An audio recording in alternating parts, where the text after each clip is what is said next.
Bismillahirrahmanirrahim. Assalamu alaikum 6th class students. Our name is here for your maths lecture. Student, our 21st lecture is about unit number 12, angles. So class, open your books, page number 165, and unit number 12 is angles. Class, page number 166, and here is some definitions about this unit. The first definition: an angles refer to the space in degrees between two intersecting lines or surface at or close to the point where they meet. तो यहाँ पर उसने आप लोगों से angles के बारे में बताया हुआ है कि एंगल्स हमारे कहाँ पर बनते हैं और किस तरह से बनते हैं। उसने आप लोगों से बोला है कि जब हम लोग जो है वो दो इंटरसेक्टिंग लाइंस आपस में क्रॉस करती हैं, लाइक टू दिस। अगर हमारे पास दो इंटरसेक्टिंग लाइंस हैं,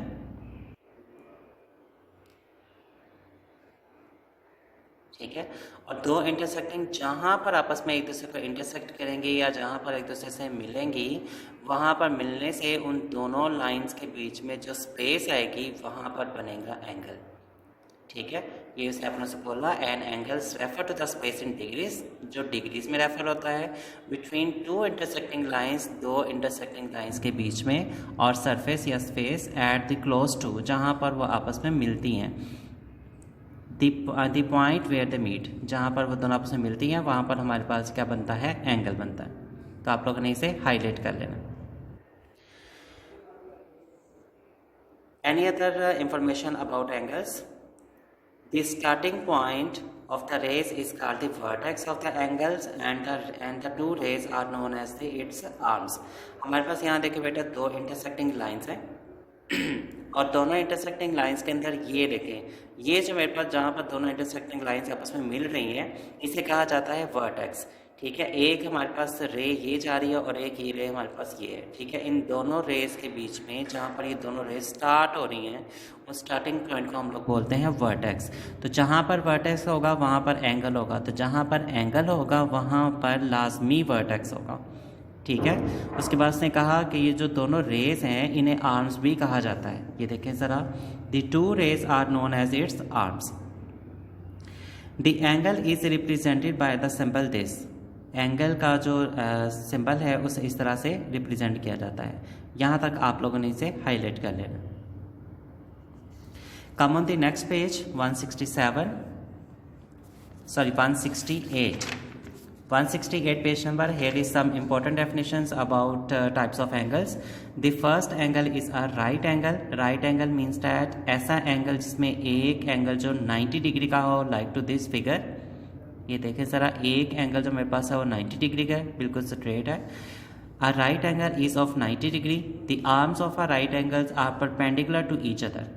Both are perpendicular to each other. Perpendicular means that जो एक दूसरे के बिल्कुल स्ट्रेट होते हैं और 90 डिग्री के एंगल बनाते हैं, उन्हें परपेंडिकुलर कहा जाता है। अक्यूट एंगल जो लेस दैन 90 डिग्री होंगे उन्हें अक्यूट एंगल कहा जाता है, like to this figure. An acute angle is less than 90 degree. obtuse angle, an obtuse angle is more than 90 but less than 180 degree. जो 90 डिग्री से greater होते हैं लेकिन 180 से लेस होते हैं उन्हें obtuse एंगल कहा जाता है। Straight angle, a straight angle is of 180, a straight angle forms a straight line। ठीक है, हमारे पास जो स्ट्रेट एंगल होता है वो हमारे पास बनता है 180 डिग्री का, और स्ट्रेट लाइन जो होती है वो हमेशा 180 डिग्री की होती है। यहाँ तक आप लोगों ने इसे हाईलाइट करना है।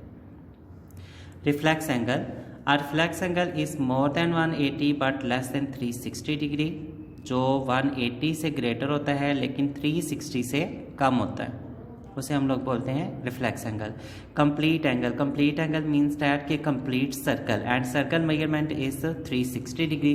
सो here is a complete angle measures 360 degree. A complete angle is an angle where one line segment has turned a full circle, जो एक लाइन सेगमेंट है वो पूरा टर्न करती है फुल सर्कल पे, and comes to the rest as the first line segment, और first line segment पे जाके रुक जाती है।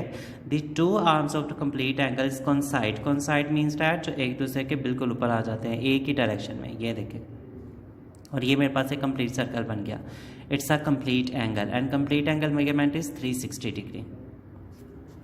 Now come on page number 167 and here is the adjusted angles. Adjusted angles कौन से होते हैं? पहले बेटा आप लोग डायग्राम को देखिएगा। डायग्राम के अंदर देखें, हमारे पास ये एक एंगल था ऑब्ट्यूस एंगल। ऑब्ट्यूस एंगल में देखें यहाँ पर it's a vertex, these are arms, ठीक है। और इस वर्टेक्स से एक और एंगल हमारे पास लिख रही है, एक रे निकल रही है। वर्टेक्स तो सेम है, इसी वर्टेक्स पे ये एंगल बन रहा है और इसी वर्टेक्स पे ये एंगल बन रहा है, ठीक है। तो ऐसा वर्टेक्स या ऐसा पॉइंट जिसमें हमारे पास दो एंगल्स बने लेकिन उनका वर्टेक्स भी सेम हो और उनके आर्म्स भी कॉमन हो, उसे हम लोग बोलते हैं एडजस्टेड एंगल्स, ठीक है। अब यहाँ देखिएगा एक्स और Y and angle y or z are called the adjacent angles because they have a common vertex O and they have a common arms, जिनका vertex भी सेम है और उनके arms भी सेम है। Supplementary angle, angle AOB and angle BOC are the supplementary angles because their sum is equal to 180 degree। ऐसे दो angles जिनका sum 180 डिग्री आ जाए उसे supplementary angle कहा जाता है।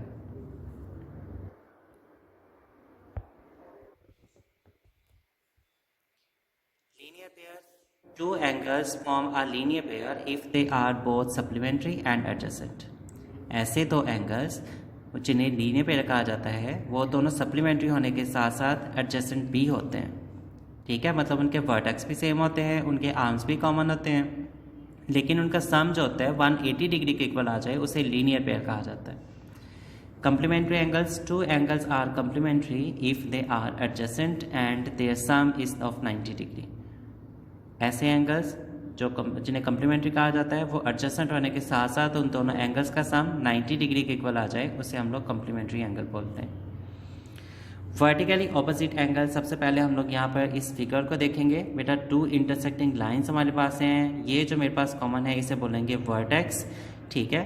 A, B, C and D we have the two intersecting lines and the meeting point is O, O is the vertex, ठीक है। ये हमारे पास उसके एंगल्स बन रहे हैं, ठीक है। C is the vertically opposite of this and this is the vertical opposite of this।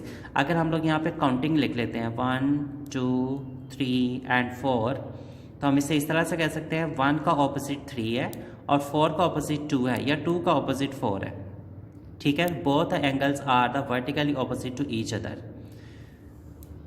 When two straight lines intersect, the pair of angles with a common vertex, जो common vertex रखती हैं, lying on opposite sides of the vertex from a pair of the vertically opposite angles, और उनके opposite side पे बनने वाले जो angles होते हैं वो एक दूसरे के vertically opposite angles होते हैं। Page number 170 and here is the uses of the protractor। A protractor is a convenient geometrical instrument to measure an angles accurately। Protractor को हम लोग जो है वो यूज़ करते हैं किसी भी एंगल्स को एक्यूरेटली मेजर करने के लिए या ड्रॉ करने के लिए।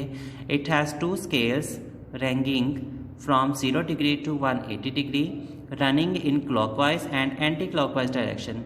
जो रन करती है मतलब चलती है क्लॉकवाइज डायरेक्शन में भी और एंटी क्लॉकवाइज डायरेक्शन में, मतलब एक दूसरे के ऑपोजिट, ठीक है। क्लॉकवाइज डायरेक्शन में भी जाएगी और एंटी क्लॉकवाइज डायरेक्शन में भी आएगी, उसे हम लोग बोलते हैं प्रोटेक्टर। की जो रीडिंग्स होती हैं वो इस तरह से लिखी जाती हैं और प्रोटेक्टर को हम लोग यूज़ करते हैं एंगल्स को ड्रॉ करने के लिए और मेजर करने के लिए।